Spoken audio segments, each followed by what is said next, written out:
दोस्तों, आज हम सोसाइटी ऑफ द स्नो की कहानी सुनने वाले हैं, जो कि एक प्लेन क्रैश की कहानी है। 13 अक्टूबर 1972 एक उरुग्वेन प्लेन इंडीज के माउंटेन रेंज में क्रैश हो गया, जिसमें 40 पैसेंजर और 5 क्रू मेंबर थे। कुछ लोगों के लिए ये बस एक दुर्घटना थी, पर कुछ लोगों के लिए ये एक चमत्कार।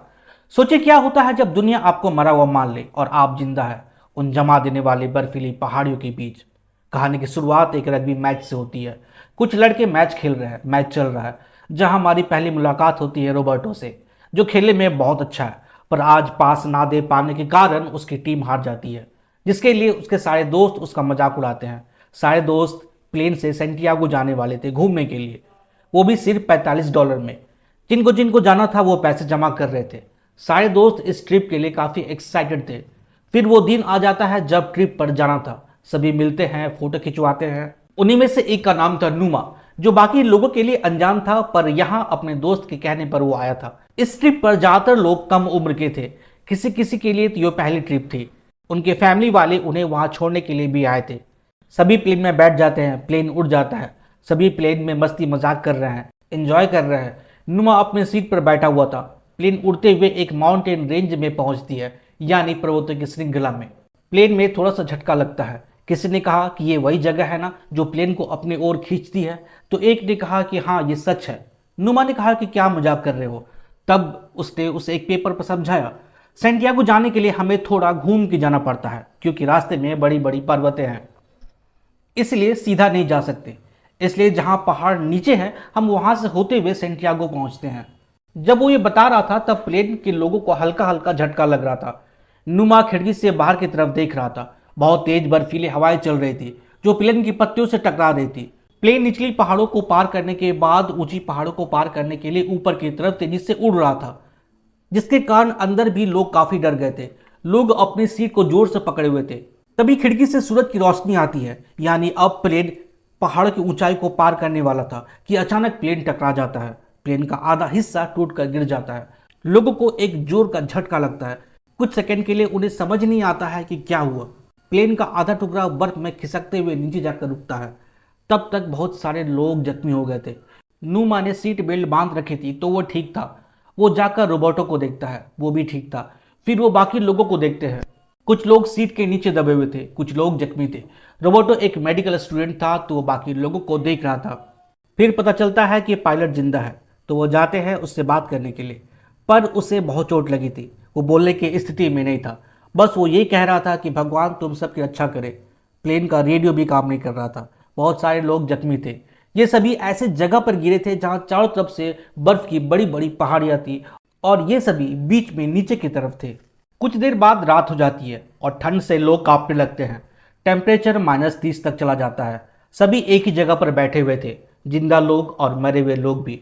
ठंड इतनी ज़्यादा थी कि सुबह होते होते कुछ और जख्मी लोग मारे जाते हैं। दूसरे दिन जब धूप निकलता है तो सभी बाहर निकलते हैं। ये सभी मिलकर प्लेन की अंदर की सीट को बाहर निकालते हैं, ताकि जो लोग जख्मी थे उनके लिए ज़्यादा से ज़्यादा जगह बन सके। सारे बैग्स को खोला जाता है ताकि उनमें से कुछ खाना मिल सके। कुछ बिस्किट क्रीम मिलती है जो सब आपस में बांट कर खाते हैं। सभी को उम्मीद थी कि जल्द ही कोई ना कोई मदद हम तक ज़रूर आएगी।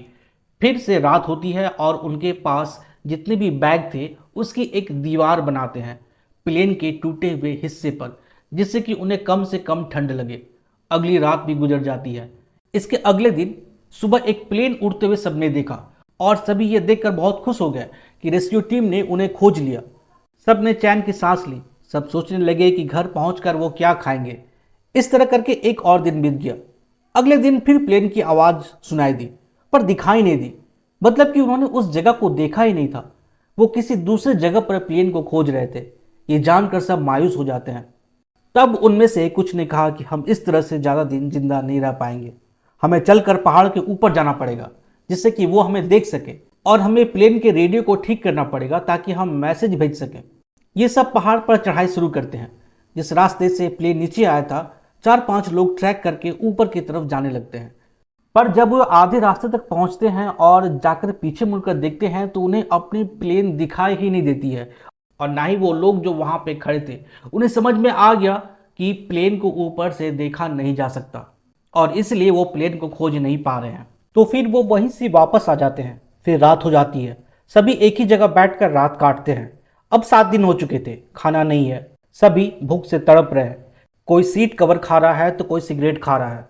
जब ये पेशाब कर रहे हैं तो पेशाब भी काली हो रही है। भूख तो सबको लगी है। एक ने कहा कि अगर हम ऐसा ही रहेंगे तो मर जाएंगे। तो दूसरे ने कहा कि हम और कर भी क्या सकते हैं। तब किसी ने कहा कि बाहर खाना पड़ा हुआ है, हम चाहे तो खा सकते हैं। उसका इशारा लोगों की लाशों पर था, पर उसके लिए कोई तैयार नहीं था। सबने कहा कि हमें इंतज़ार करना होगा, कोई ना कोई ज़रूर हमें ढूंढ लेगा। पर वो ये भी जानते थे कि तब तक हो सकता है कि हम मर ही जाएं। पर किसी इंसान को खाना किसी के लिए भी आसान नहीं था। कोई कैसे अपने ही लोगों के शरीर को काट करके खा सकता है। पर कुछ लोगों से भूख बर्दाश्त नहीं हो रही थी। ना चाहते हुए भी कुछ लोग तैयार हो जाते हैं इंसानों को खाने के लिए। पर यह आसान नहीं था। कुछ लोग ही बाहर जाकर लाशों को खाते हैं, पर ज़्यादातर लोग प्लेन के अंदर ही बैठे हुए थे और अपनी भूख को बर्दाश्त करते हैं, जिनमें नुमा और रोबर्टो भी था। अब प्लेन में केवल 27 लोग जिंदा थे और ये 7वां दिन था। अगले दिन सुबह दूर बर्फ में किसी को एक बैग मिलता है जिसमें एक छोटा सा रेडियो था। उन्होंने उस रेडियो को बनाया, थोड़ी कोशिश की तो रेडियो चलने भी लगा, जिसमें समाचार चल रहा था कि सरकार ने जो प्लेन खो गया है उसे ढूंढने की बहुत कोशिश की, पर वो नहीं मिला। और इससे पहले इंडीज में जो भी हादसा हुआ है उसमें कोई जिंदा नहीं बचा। इसलिए अब वो खोजने की प्रक्रिया को बंद करने जा रहे हैं और अगले साल वो प्लेन के मलबे को खोजेंगे जब बर्फ थोड़ी कम होगी। ये सुनकर सभी लोग चिल्लाने लगे, क्योंकि अब कोई मदद नहीं आने वाली थी। सब ने इन सब को मरा हुआ मान लिया था। रोबर्टो गुस्से में कहता है कि हमें अपने आप को जिंदा रखना होगा। उसने अभी तक मांस नहीं खाया था, पर वो अब खाने लगा। लूमा अभी तक भूखा था। उसने कहा कि हमें प्लेन के पिछले हिस्से को खोजना पड़ेगा जिसमें बैटरी रहती है। हमें प्लेन के रेडियो को चालू करना होगा। लूमा के साथ 2 लोग और जाते हैं उस हिस्से को खोजने के लिए। उन्हें कुछ हिस्सा तो मिलता है और कुछ लाशें भी मिलती है, पर बैटरी नहीं। वो रात वो वहीं फंस जाते हैं। जो रात काटना तीनों के लिए बहुत मुश्किल हो गया था। अब 17 दिन हो गया था। लूमा ने भी अपने भूख से हार मान ली और उसे भी मांस का टुकड़ा खाना पड़ा। एक रात ये सभी प्लेन के अंदर थे, आपस में बात करके बहुत खुश हो रहे थे कि तभी वहां तूफान आया और बहुत सारा बर्फ प्लेन के अंदर चला गया। ठंड और ज़्यादा बढ़ गई, कुछ और लोग मारे गए। प्लेन के ऊपर बहुत सारा बर्फ जमा हो जाता है और तूफान रुका नहीं था। सभी प्लेन के अंदर फंसे हुए थे, वो बाहर निकल नहीं सकते थे। अब तक जो लाशी वो खा रहे थे वो अनजान लोगों के थे, पर अब ऐसे लोगों को खाने का समय आ गया था जो इनके दोस्त थे। पर भूख में इन्होंने वो भी किया। कुछ दिन उस प्लेन के अंदर रहने के बाद लूमा फ्रस्ट्रेट होकर प्लेन से बाहर निकलने की कोशिश करता है, क्योंकि प्लेन के ऊपर बहुत सारा बर्फ जम गया था। पर वो कोशिश करके वहां से निकल जाता है। बाकी लोग भी बाहर धूप में निकलते हैं तो बहुत खुश होते हैं। यहाँ खुशी के क्या मायने हैं दोस्तों पता नहीं, पर वो सभी खुश थे। पर अब वो प्लान करते हैं कि पहाड़ी को पार करके दूसरी जगह पर जाने का। सब कुछ दिन पहले वेट करते हैं और फिर 4 लोग जाने के लिए रेडी होते हैं, जिनमें एक लूमा भी था। ये चारों इस बार ज़्यादा गर्म कपड़े पहन करके जाते हैं ताकि अगर तूफान आए तो ये अपने आप को जिंदा रख सके। चारों चलना शुरू करते हैं। कुछ दूर जाने के बाद लूमा गिर जाता है। उसके पैर पे चोट लगी हुई थी, वो चल नहीं पा रहा था, तो लूमा वहां से वापस आ जाता है। बाकी लोग आगे चल देते हैं।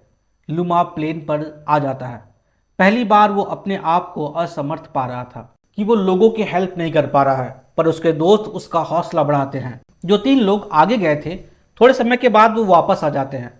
उन्हें प्लेन का पिछला हिस्सा जो टूट गया था वो मिल जाता है, जिसमें कुछ वाइन की बॉटल, सिगरेट के पैकेट्स और कुछ चॉकलेट भी मिलते हैं जो वो नुमा को खिलाते हैं। उन्हें प्लेन की बैटरी भी मिलती है। फिर वो प्लेन के रेडियो को ठीक करने की कोशिश करते हैं, सुर में लगा कि शायद ये हो जाएगा, पर ऐसा नहीं होता। वहां उन्हें कुछ स्लीपिंग बैग्स भी मिलते हैं जो बहुत सारे थे। जो रेडियो उनके पास था उनमें समाचार आता है कि जो प्लेन खो गया था सरकार उसे फिर ढूंढने की कोशिश करने वाली है। अब पूरे 2 महीने हो चुके थे।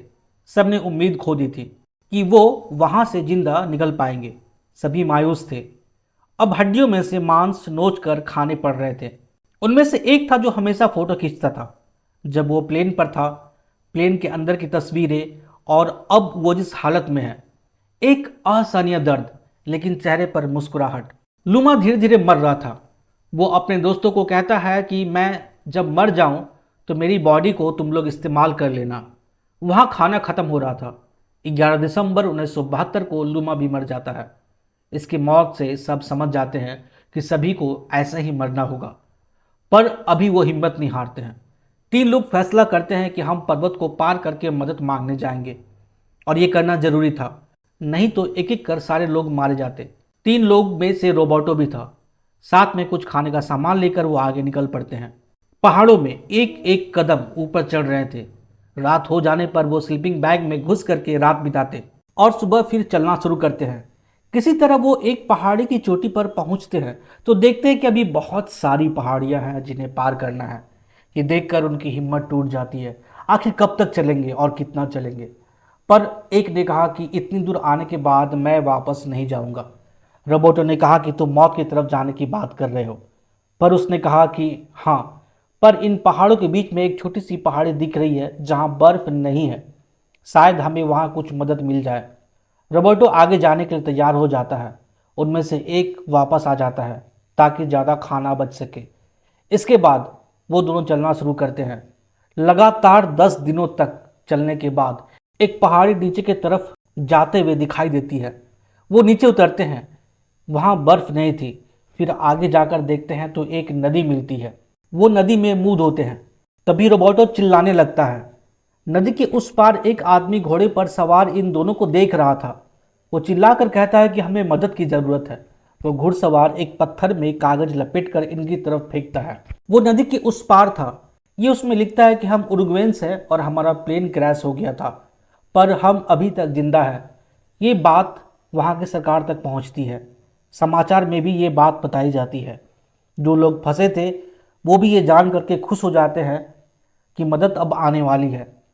ये लोग ढेर सारा खाना खाते हैं, पानी पीते हैं। फिर एक हेलीकॉप्टर आता है जो एक को ले करके जाता है। वो उन्हें उस जगह पर ले करके जाता है जहाँ पर बाकी लोग फंसे हुए थे।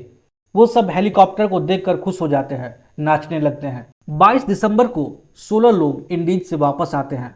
लोगों की भीड़ जमा हो जाती है, जिनमें उनके घर वाले भी थे, जो अपनों को पाकर खुश हो जाते हैं। कुछ लोग बस ये देखने आते हैं कि कैसे लोग हैं ये जो अब तक जिंदा है। मीडिया के कुछ लोग इनकी कहानी जानना चाहते हैं। डॉक्टर इनका इलाज कर रहे हैं। कभी कभी सब डर जाते हैं। इनके बदबूदार जिस्म से, हड्डियों का ढांचा, बढ़े हुए बाल, सब इन्हें हीरो बुला रहे थे। पर सब चुप थे, शायद इसलिए कि बहुत लोग वहां छूट गए थे। अब बस उनकी यादें हैं। सबके बीच में भी ये सहमे हुए दिख रहे थे। पर अच्छा था, ये 16 वापस आ गए। दोस्तों, ये कहानी यहीं ख़त्म हो जाती है। कुछ पिक्चर्स दिखाई गई हैं जो रियल है। दोस्तों, कहानी पसंद आए तो लाइक ज़रूर कीजिएगा।